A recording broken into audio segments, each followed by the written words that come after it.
देखो बच्चों, हम इस क्लास में अब नया चैप्टर स्टार्ट कर रहे हैं, कैपिटल एंड रिवेन्यू। आपने कैपिटल एंड रिवेन्यू यानी कैपिटल एक्सपेंडिचर, रिवेन्यू एक्सपेंडिचर या कैपिटल रिसिप्ट या रिवेन्यू रिसिप्ट, ये टर्म्स पढ़ी थी बेसिक अकाउंटिंग टर्म्स के अंदर। अब हम बात कर रहे हैं इसको डिटेल में डिस्कस करने की, और पूरा चैप्टर ही है आपका टर्म 2 के अंदर या सेमेस्टर 2 बोल ले।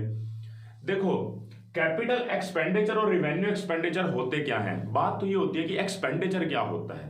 देखो, जब भी हमारे पास कुछ गुड्स आते हैं, सर्विसेज आते हैं या कोई भी एसेट्स आती है जिसके बदले में या तो हम कैश देते हैं या हमारे क्रेडिटर जनरेट होते हैं, तो ये हमारी क्या हो सकती है, एक्सपेंडिचर। मैंने एक्सपेंडिचर की बात की है, मैंने ये नहीं बताया कि इसमें कैपिटल एक्सपेंडिचर और रिवेन्यू एक्सपेंडिचर की बात नहीं कर रहा। हमारे पास कोई भी चीज आती है, ठीक है, वो एक्सपेंडिचर है क्योंकि उसके बदले मुझे कुछ पे करना पड़ेगा। ठीक है, अब बात ये आती है, जब मैंने वो एक्सपेंडिचर किया, वो कैपिटल एक्सपेंडिचर था या रिवेन्यू एक्सपेंडिचर था, ये हमें सोचना है। जैसे मैं आपको बोलूं, अगर आपके पास गुड्स आए हैं या आपने कोई सर्विसेज ली हैं, अब आप खुद सोचें, जो आपने गुड्स खरीदे हैं आप उसको कई सालों तक तो नहीं बेचेंगे ना, उसी साल के लिए लाए हैं ना। वो अलग बात है कि साल के एंड में कुछ बच जाएंगे। हमारी पहले से ये सोच तो नहीं थी ना कि हम उसको कई सालों तक बेचते रहेंगे। तो वो जो गुड्स थे, उसका जो उससे होने वाले जो बेनिफिट है, उसको बेच के बेचेंगे तो कुछ ना कुछ बेनिफिट तो होगा। हम कमाने के लिए तो बैठे हैं, तो जो बेनिफिट होगा वो तो एक साल के लिए ही है ना। या हमने किसी को सैलरी पे की, उसकी सर्विस मुझे एक साल के लिए ही मिलेगी ना। मतलब जिसके बेनिफिट एक पर्टिकुलर पीरियड के लिए, लिमिटेड पीरियड के लिए, यानी एक साल में बोल दो, उसी में ही लिमिटेड होते हैं, तो वो रेवेन्यू एक्सपेंडिचर है। और जिसके बेनिफिट मुझे ज्यादा मिलने हैं, कई सालों तक मिलने हैं, वो कैपिटल एक्सपेंडिचर है। तो मैं कैपिटल एक्सपेंडिचर और रिवेन्यू एक्सपेंडिचर में ये बात बोलूं कि मैंने कुछ एक्वायर किया है। एक्वायर में क्या आ सकता है, कैपिटल एक्सपेंडिचर की बात हो रही है। एक्वायर किया जैसे plant and machinery, furniture, fixture, land and building, ये एक्वायर किया है, तो वो एक्सपेंडिचर आपका कैपिटल एक्सपेंडिचर है।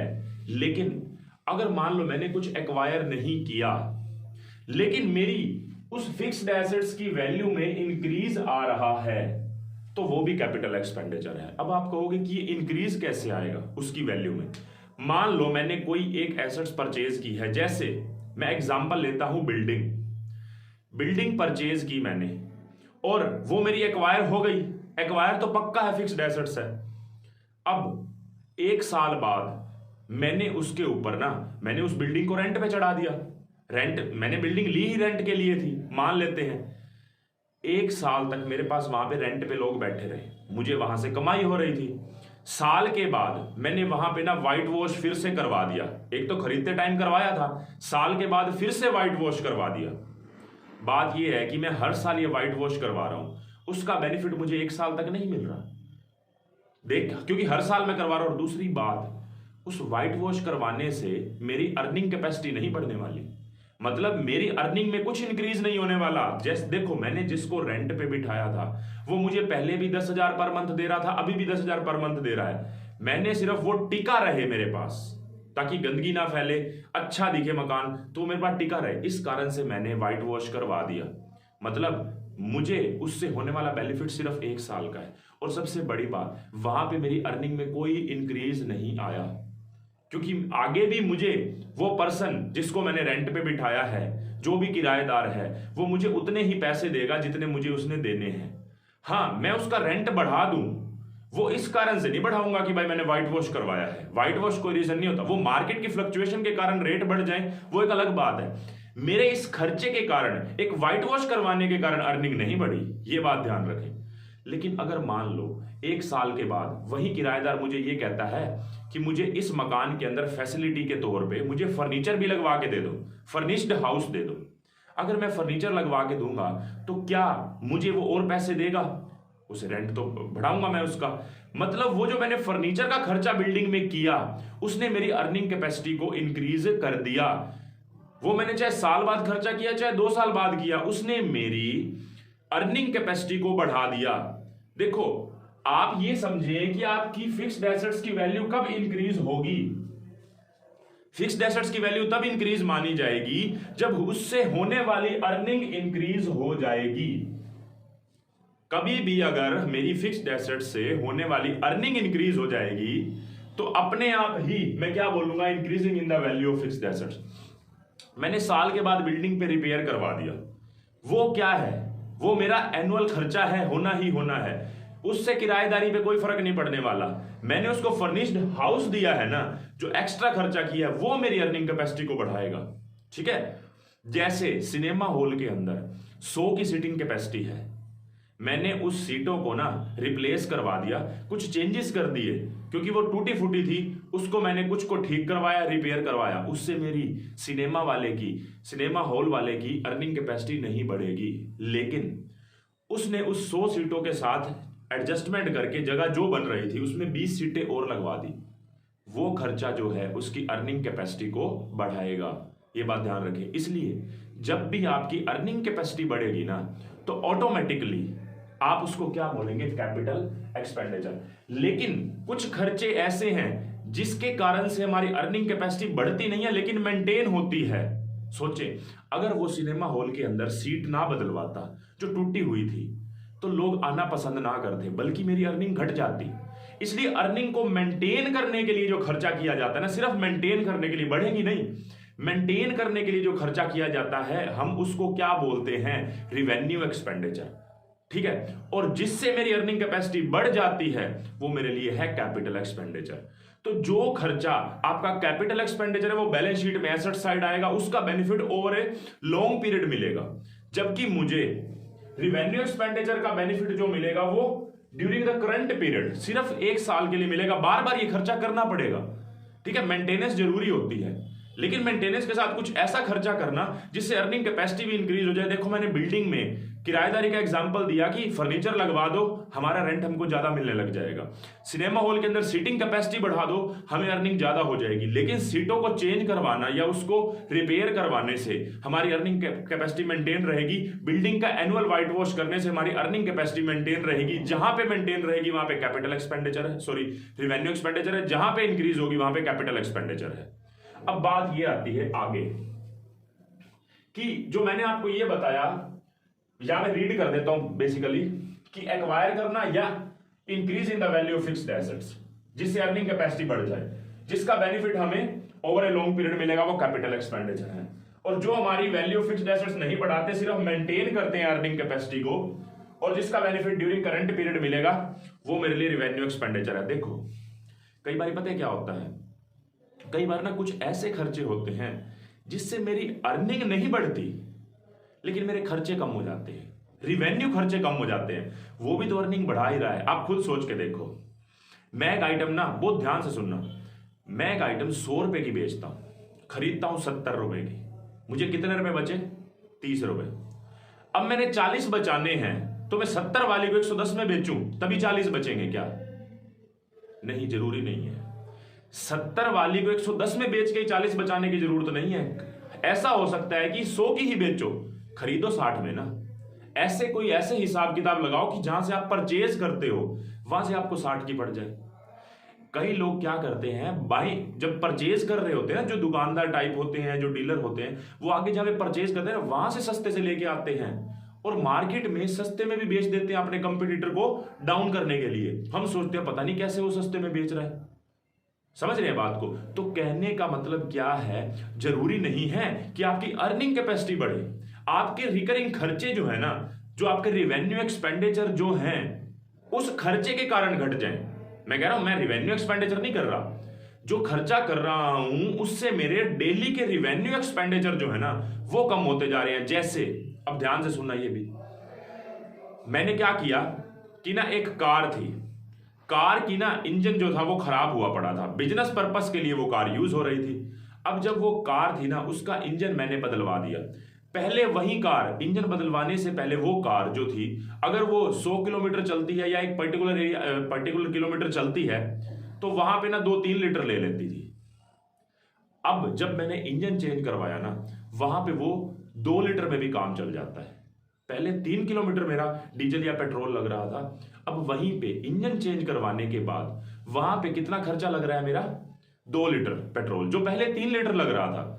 एक बात सोचो, मेरा रिकरिंग खर्चा जो मेरा पेट्रोल बार बार लगना है, क्योंकि मेरी वो जो मोटर कार है ना वो बिजनेस पर्पस में काम आ रही है, मार्केटिंग में काम आती है, डिस्ट्रीब्यूशन में काम आती है, सेलिंग में काम आती है। ठीक है।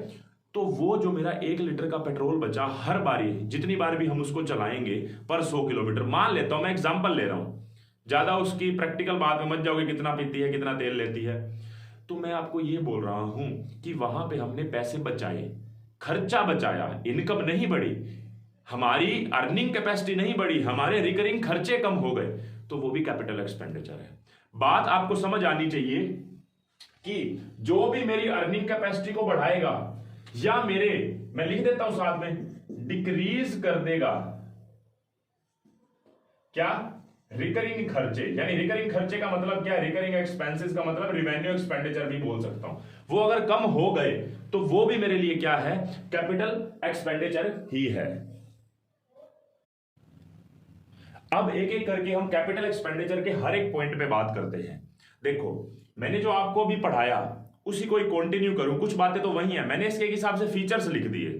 देखो कैपिटल एक्सपेंडिचर क्या है, जो हमें एक्विजिशन ऑफ फिक्स्ड एसेट्स होती है जिसका बेनिफिट हमें लॉन्ग पीरियड तक मिलेगा, वो हमारे लिए क्या है, कैपिटल एक्सपेंडिचर है। मतलब एसेट्स बन रही है और उस एसेट्स को खरीदने के कनेक्शन में हमें कोई भी और खर्चा करना पड़ा, मतलब परचेज करने पे या उसको इंस्टॉल करने पे, इरेक्ट करने पे हमें कोई भी खर्चा करना पड़ा, जैसे आप बिल्डिंग खरीदते हैं तो आपको रजिस्ट्री का खर्चा करना पड़ता है, स्टैंप ड्यूटी वगैरह जो भी पे करनी पड़ती है। आप कार भी खरीदते हैं, उसके साथ आपको फिर आरसी वगैरह बनानी है, या आपने जैसे उसकी पोल्यूशन की जो पर्ची वगैरह बनती है वो करवानी है, या अदरवाइज कोई भी उसका खर्चा जैसे नंबर वगैरह लेना कार का, ये सारे के सारे खर्चे जो आपके हैं वो उसी की कॉस्ट में ऐड हो जाते हैं। अब बात ये करते हैं कि जो खर्चा हमारा एसेट्स को खरीदने से रिलेटेड या उसको इंस्टॉल करवाने से रिलेटेड, जैसे हमने कोई वेजेस पे कर दी, हमने कोई कैरेज पे कर दी, हमने जो मशीनरी खरीदी उसका कैरेज पे करना पड़ा हमारे यहां तक पहुंचाने के लिए, या कोई मजदूरी देनी पड़ेगी जिन्होंने हमें लगा के दिया, या सेकेंड हैंड मशीनरी को वर्किंग कंडीशन में लाने के लिए जो खर्चा किया वो हमारा उससे रिलेटेड ही था। ठीक है, एक तो हमने सेकेंड हैंड मशीनरी खरीदी, फिर उसके ऊपर जो हमने खर्चा किया ताकि वो हमारे काम में आ सके, तो वो भी हमारा क्या है, कैपिटल एक्सपेंडिचर है।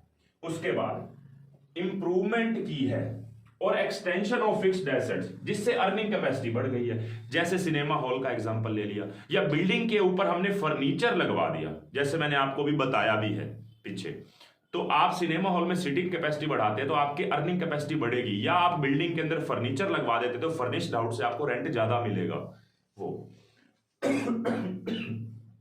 उसके बाद बात आती है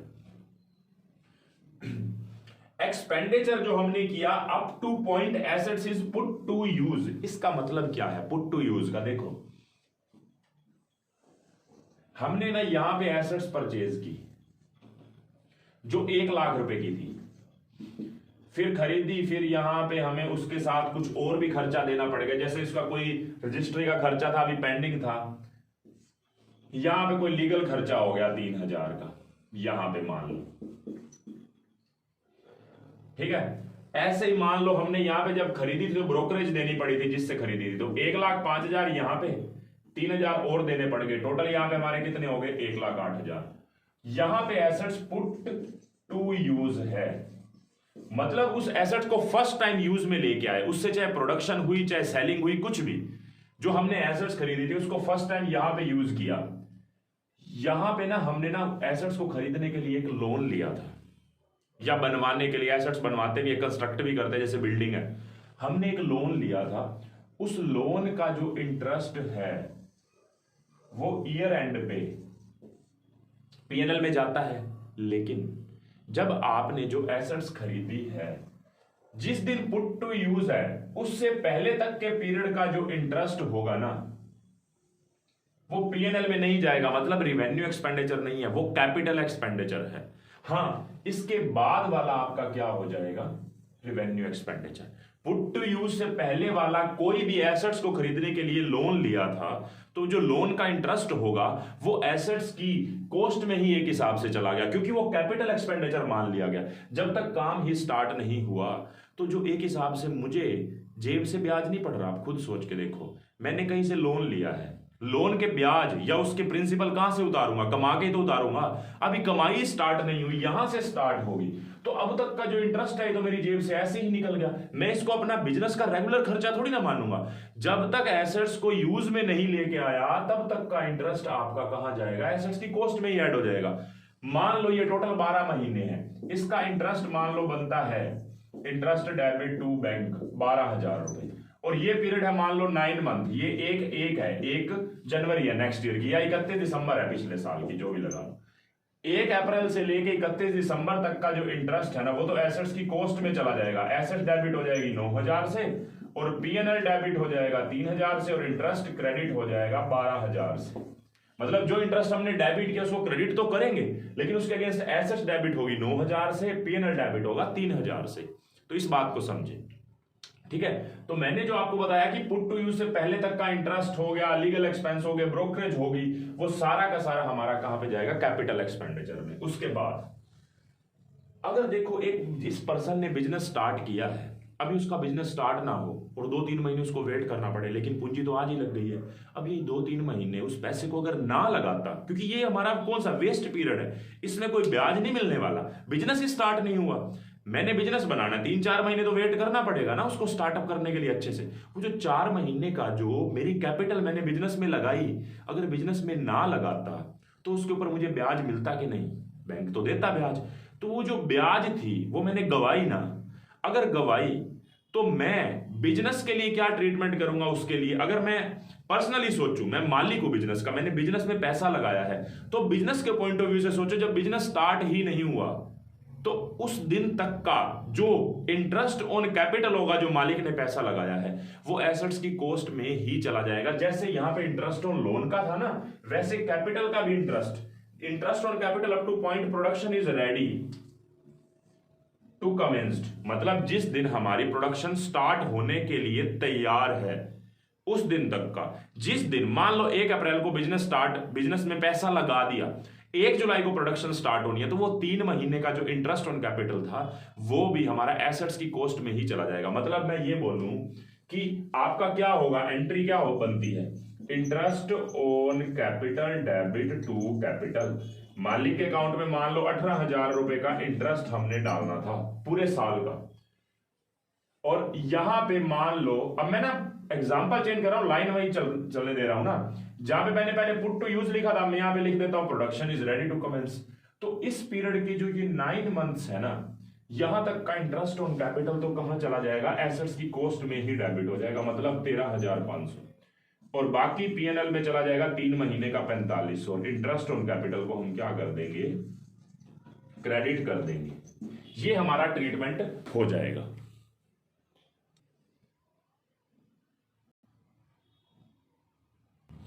अब नेक्स्ट पॉइंट आता है हमारा expenditure incurred for establishing the business. हम बिजनेस को इस्टेब्लिश करने के लिए जो भी खर्चे करते हैं, बिजनेस बनाने के लिए, ताकि हमारा काम अच्छे से चलने लग जाए, तो जो भी खर्चा होगा वो हमारा क्या है? Capital expenditure. और expenditure incurred for purchase of second hand machinery. हमने सेकंड हैंड मशीनरी के, वैसे तो ये पॉइंट यहां पे भी आ गया, वही बात ही तो हो गई एक हिसाब से, और उसको वर्किंग कंडीशन में लाने के लिए जो भी खर्चा किया जाता है वो सारा हमारा कैपिटल एक्सपेंडिचर होता है। तो जैसे मैंने अभी आपको पहले दोनों को रिलेट किया कि कैपिटल और रिवेन्यू होते क्या है एक्सपेंडिचर, फिर मैंने कैपिटल एक्सपेंडिचर के बारे में एक्सप्लेन किया, ऐसे ही मैं आपको रिवेन्यू एक्सपेंडिचर के बारे में भी एक्सप्लेन करके बता देता हूं। देखो अब बात करते हैं हम रिवेन्यू एक्सपेंडिचर पे। तो मैं जैसे आपको पहले बता ही चुका हूं, उसी पे थोड़ी बस और डिस्कशन होनी है, बस आपको ये पॉइंट पढ़ने हैं। देखो कोई भी ऐसा खर्चा जिसका बेनिफिट हमें सिर्फ करंट ईयर में मिलेगा, फ्यूचर के लिए नहीं, जैसे हमने सैलरी पे कर दी, रेंट पे कर दिया, उसका बेनिफिट भी तो हमें करंट ईयर में मिल रहा है। ये तो है नहीं कि हम सैलरी इस साल पे करेंगे और उस 10 साल तक वो मेरे लिए काम करता रहेगा, ऐसा तो नहीं है। Charge to trading and profit and loss account, हम इसको उसी साल ही प्रॉफिट एंड लॉस अकाउंट या ट्रेडिंग अकाउंट से जो भी खर्चा जहां पे भी जाता है वहां से चार्ज कर लेते हैं। जैसे वेजेस ट्रेडिंग में जाता है, सैलरी पीएनएल में जाती है। और मेंटेन द अर्निंग कैपेसिटी, हमारी अर्निंग कैपेसिटी को ये इंक्रीज नहीं कर रही है खर्चे, सिर्फ मेंटेन करते हैं, इंक्रीज नहीं करते। जैसे मैं आपको एग्जांपल, तो आपको पता ही है कि एनुअल व्हाइट वॉश हमने करवा दिया बिल्डिंग का, और for day to day running of business जो हमारे बिजनेस चलाने के लिए डे टू डे खर्चे होते हैं, जैसे सेलिंग के खर्चे, ऑफिस के खर्चे, डॉक्यूमेंटेशन के खर्चे होते हैं, मार्केटिंग के खर्चे होते हैं, ऑफिस का कोई भी खर्चा लगा लो, ऑफिस का रेंट हो सकता है, ऑफिस सैलरी हो सकती है, ये सारा कुछ।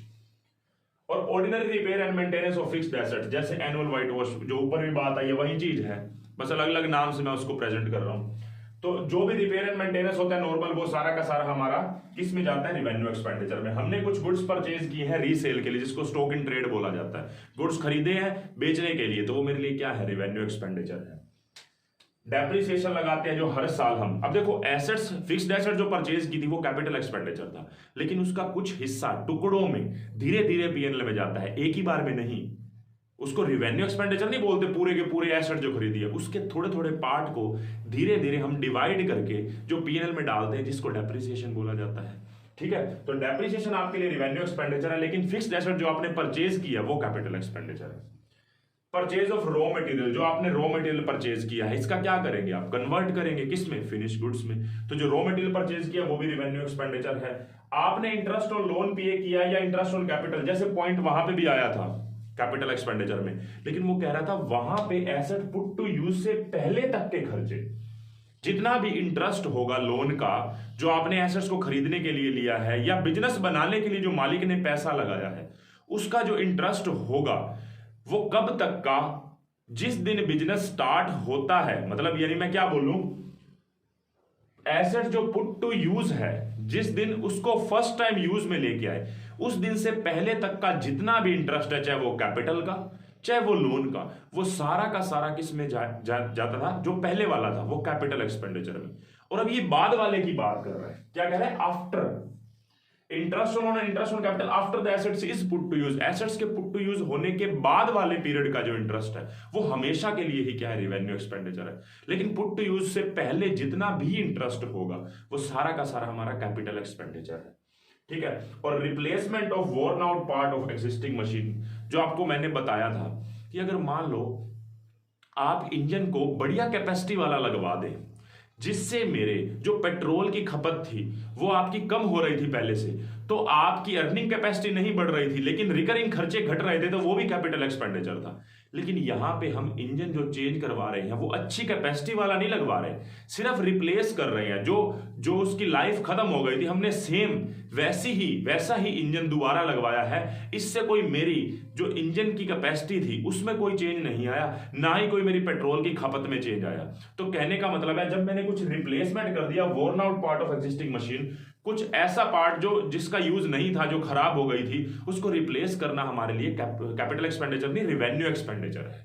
ठीक है, और loss from sale of fixed assets, हमने फिक्स्ड एसेट्स को जो बेचा वो भी हमारा किसके अंदर ही जाएगा, हमारा रेवेन्यू एक्सपेंडिचर है, जो हम फिक्स्ड एसेट्स को बेचते हैं। ठीक है, हालांकि फिक्स्ड एसेट कभी कभी बेची जाती है, लेकिन अगर हमारे पास अगर कोई कैपिटल बेनिफिट पड़ा हुआ है तो वहां से चार्ज करेंगे उसको, उस जो हमें जो लॉस हुआ है फिक्स्ड एसेट को बेचने पे, नहीं तो हम उसको रिवेन्यू एक्सपेंडिचर ही मान के पीएनएल से चार्ज कर देंगे, ये रहेगा हमारा। ठीक है, तो मैंने आपको कैपिटल एक्सपेंडिचर और रिवेन्यू एक्सपेंडिचर के बारे में अच्छे से बता दिया है। नेक्स्ट क्लास में ना हम कैपिटल रिसिप्ट, रिवेन्यू रिसिप्ट और डेफर्ड रिवेन्यू एक्सपेंडिचर के ऊपर बात करेंगे, जो आप ऑलरेडी पढ़ चुके हैं।